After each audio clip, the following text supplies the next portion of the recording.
అందరు ఎట్లున్నారు? మంచిగున్నారా?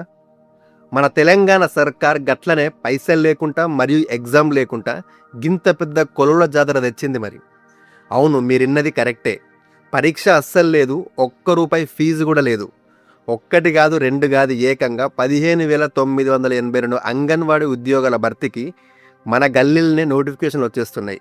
మీ ఇంట్లోనే కూర్చొని మీ ఊర్లోనే సర్కారు నౌకరు కొట్టే గింత మంచి ఛాన్స్ మళ్ళా రాదు, చూసుకోరి. మీ జిల్లాలో ఎన్ని ఖాళీలు ఉన్నాయి, ఎట్లా అప్లై చేయాలి, మార్కులు ఎట్లా వేస్తారు అనే పూర్తి ముచ్చట ఈ వీడియోలో పూసగుచ్చినట్టు చెప్తా. వీడియోని ఎక్కడ స్కిప్ చేయకుండా ఆఖరి దాకా చూడండి. అంతకంటే ముందు చాలామంది మన వీడియోను సబ్స్క్రైబ్ చేసుకోకుండా చూస్తున్నారు. జర పెద్ద మనసు చేసుకొని ఈ వీడియోను సబ్స్క్రైబ్ చేస్తూ ఒక లైక్ అయితే చేయండి. సరే, అసలు ముచ్చట్లోకి వస్తే మన తెలంగాణలోని 33 జిల్లాల్లో ఖాళీగా ఉన్న అంగన్వాడీ కేంద్రాల్లో పోస్టులను భర్తీ అయితే చేయనున్నారు. మొత్తం ఖాళీలు ఎన్ని ఉన్నాయో తెలుసా? 15,982 పోస్టులు అయితే ఖాళీగా ఉన్నాయి. ఇందులో 2 రకాల ఉద్యోగాలు ఉన్నాయి. అంగన్వాడీ టీచర్లు 3,100 పోస్టులు, అంగన్వాడీ సహాయకులు అంటే హెల్పర్స్ 12,882 పోస్టులు అయితే ఉన్నాయి. ఇప్పటికే మన పెద్దపల్లి జిల్లాలో, మహబూబ్నగర్ జిల్లాలో కలెక్టర్లు నోటిఫికేషన్ అయితే జారీ చేసిండ్రు. మిగతా జిల్లాల్లో కూడా గిట్లనే విడివిడిగా నోటిఫికేషన్లు అయితే ఇస్తారు. మల్టీ జోన్ 1 పరిధిలో 9,590 ఖాళీలు, మల్టీ జోన్ 2 పరిధిలో 6,392 ఖాళీలు అయితే ఉన్నాయి. ఇదంతా ఏదో మోడల్ ముచ్చట కాదు. సర్కార్ జీవో నంబర్ 4, జీవో నంబర్ 6 కూడా రిలీజ్ అయితే చేసిండ్రు. మరి ఈ నౌకరీ ఎవరికి వస్తాయి, రూల్స్ ఏంది అని అడుగుతున్నారు కదా, జర వినుండ్రి. మొదటి కండిషన్ ఏంటంటే అప్లై చేసేటోళ్ళు ఖచ్చితంగా ఆయా పట్టణాలు లేదా గ్రామాల్లో సంబంధిత వార్డుల్లో స్థానికులై ఉండాలి. అంటే మీ ఊరి పోస్టులకు మీరే పోటీ పడాలి, పక్కోళ్లకు ఛాన్స్ అయితే లేదు. గిది గిరిజన ఆదివాసీ తండాలు గూడేలకు కూడా వర్తిస్తుంది. ఇక చదువు విషయానికి వస్తే టీచర్ పోస్టులైనా సహాయకుల పోస్టులైనా సరే ఖచ్చితంగా ఇంటర్మీడియట్ అయితే పాస్ అయి ఉండాలి. ఒకవేళ హెల్పర్ పోస్టులకు ఇంటర్ చదివిన వాళ్ళు కనుక దొరకకపోతే 10వ తరగతి పాస్ అయిన వాళ్ళని అయితే తీసుకుంటారు. ఎంపిక ఎట్లా చేస్తారంటే ఇందులో రాత పరీక్ష అయితే లేదు కదా, మరి ఎట్లా ఇస్తారంటే మార్కుల వెయిటేజ్ అయితే ఉంటుంది.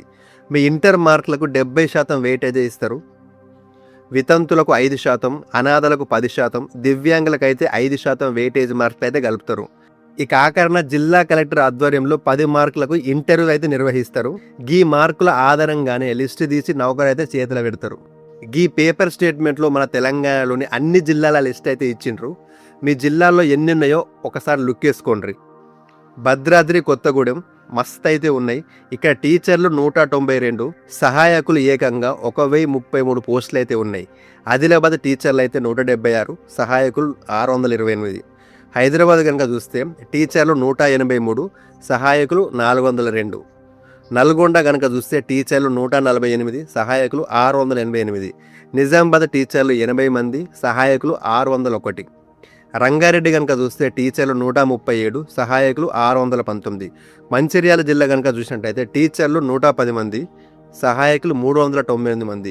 ఈ పట్టికలో మీ జిల్లా పేరు, దానికి ఎదురుగా ఉన్న ఖాళీలను క్లియర్గా అయితే చూసుకోండి. జనగామ లాంటి జిల్లాలో తక్కువ ఉన్నా కానీ కొత్తగూడెం, ఆదిలాబాద్, హైదరాబాద్, కరీంనగర్, వరంగల్ జిల్లాలో మాత్రం పోస్టులు దంచికొట్టినాయి. కాబట్టి అస్సలు మిస్ అవ్వద్దు. చూసిండ్రు కదా, గింత మంచి నోటిఫికేషన్ మనకు మళ్ళీ అయితే రాదు. మీ ఇంట్లో చదువుకున్న అక్కలు చెల్లెమ్మలు ఉంటే ఈ ముచ్చట వెంటనే వాళ్ళకైతే చెప్పుండ్రి. ఈ వీడియోను వాళ్ళకు వాట్సాప్లో షేర్ చేయండి. ఆయా జిల్లాల కలెక్టర్ వెబ్సైట్లో నోటిఫికేషన్లు అయితే వస్తున్నాయి, ఎప్పటికప్పుడైతే చెక్ చేసుకోండి. అప్లికేషన్ ప్రాసెస్ స్టార్ట్ కాగానే మన ఛానల్లో ఇంకో వీడియో తీసి అయితే పెడతా. ఈ వీడియో మీకు నచ్చితే గట్టిగా ఒక లైక్ అయితే చేయండి. మీ జిల్లా ఏదో కింద కామెంట్ బాక్స్ అయితే రాయండి. మన ఛానల్ని సబ్స్క్రైబ్ చేసుకోవడం అస్సలు మర్చిపోవద్దు. మళ్ళీ వచ్చే వీడియోలో కలుద్దాం. ఉంటా మరి.